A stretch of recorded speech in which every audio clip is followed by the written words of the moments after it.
NEC 210.11 code addresses the requirements for a readily accessible means of disconnect for each separately metered building or structure, as well as for mobile homes and recreational vehicles. In this specific scenario, supplying power to a garage from a main panel located outside the garage, the interpretation of this code section becomes crucial. The core issue revolves around whether the main panel serving as the power source for the garage qualifies as the required readily accessible means of disconnect. The code mandates a readily accessible disconnect to ensure that power to a separate structure can be quickly and safely shut off in case of emergencies or maintenance. If the garage is being supplied by a feeder originating from the main panel, and the main panel itself is located outside the garage, then the main panel is generally considered to fulfill the requirement for a readily accessible means of disconnect. This is because the main panel provides a convenient and accessible location to de-energize the entire garage circuit. However, this interpretation is contingent on several factors. Firstly, the main panel must indeed be readily accessible. This means it should not be obstructed, locked, or otherwise difficult to reach in an emergency. Secondly, the circuit breaker within the main panel that feeds the garage must be clearly labeled to indicate that it controls the power supply to the garage.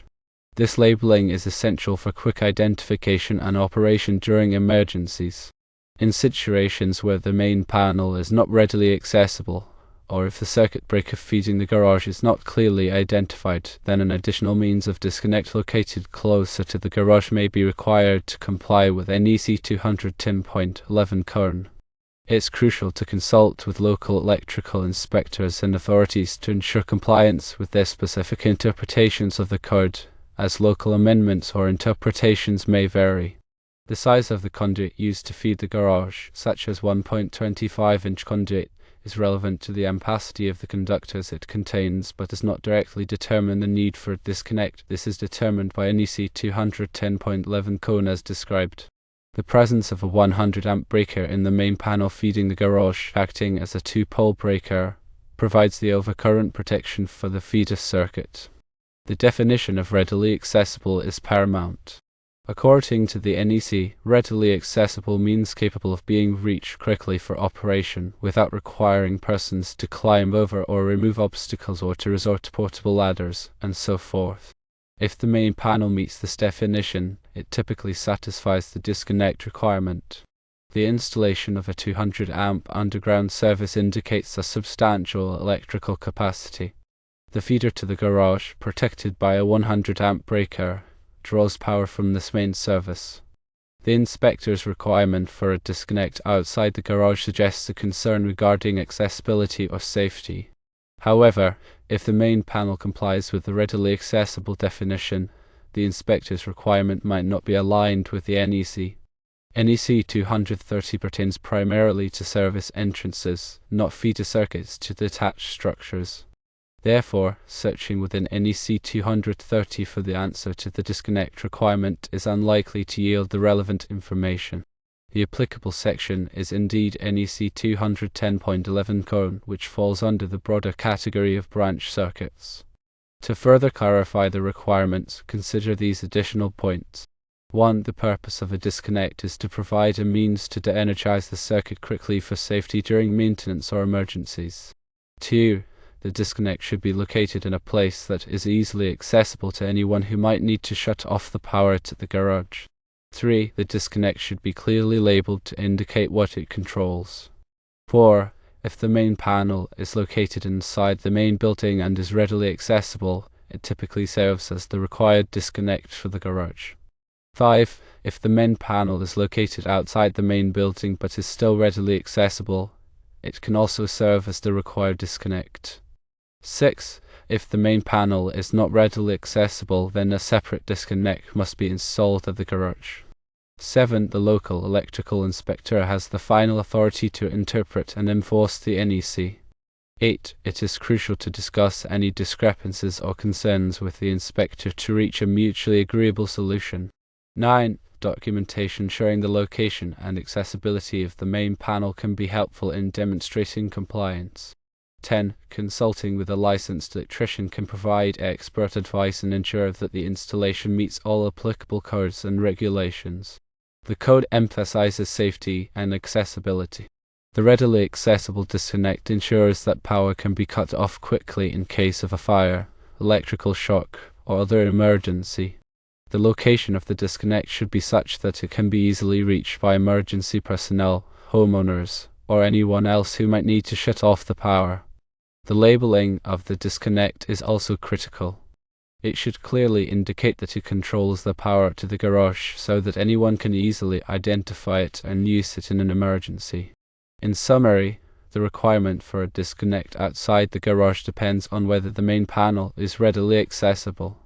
If the main panel meets the criteria for readily accessible, no additional disconnect is required.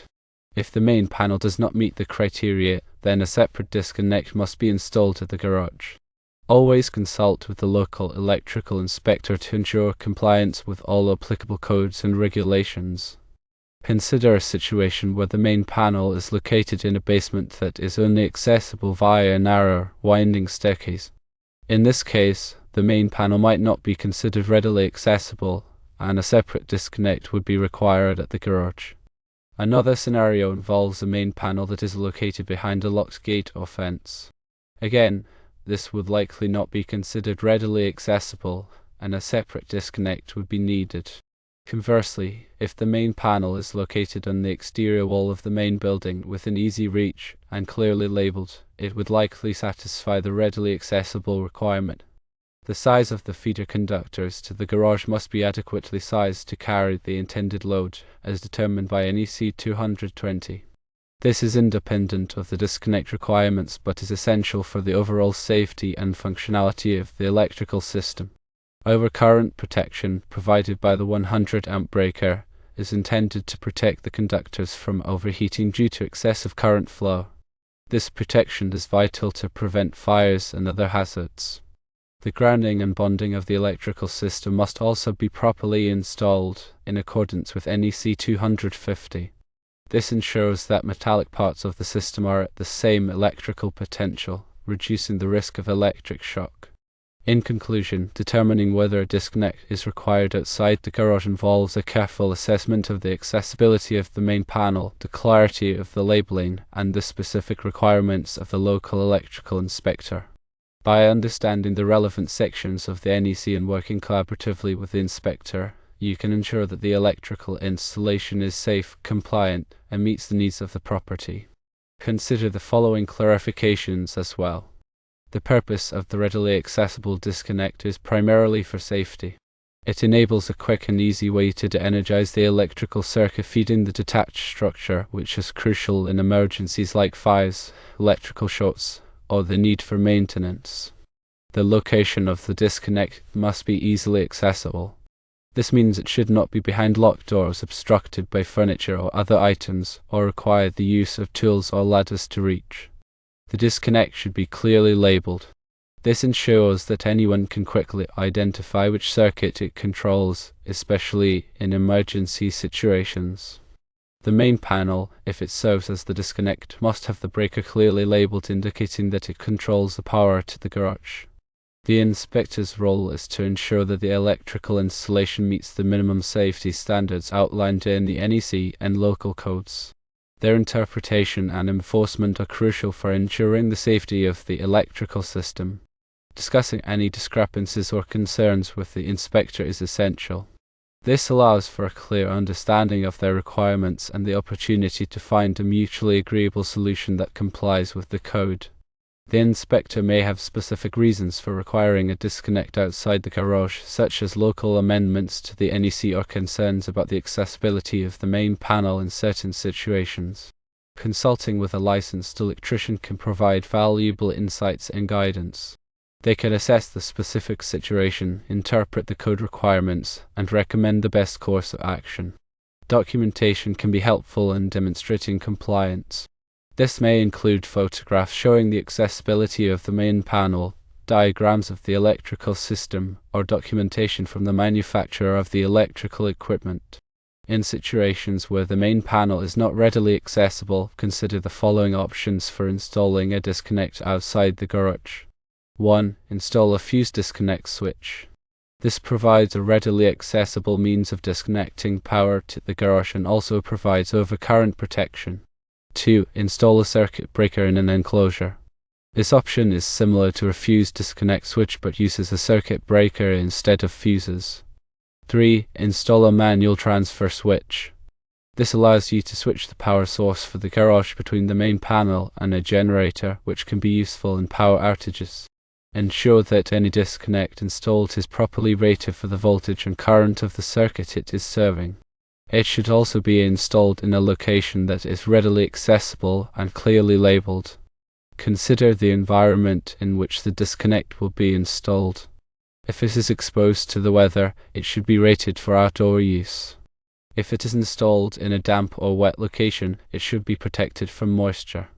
The NEC provides specific requirements for the installation of electrical equipment in various environments. These requirements are designed to ensure the safety and reliability of the electrical system. Working with a qualified electrician is essential to ensure that all applicable codes and regulations are met.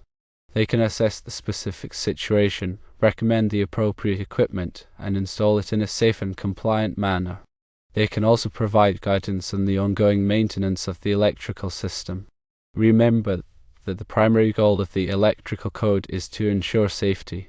By following the code requirements and working with qualified professionals, you can help to protect yourself, your family, and your property from electrical hazards.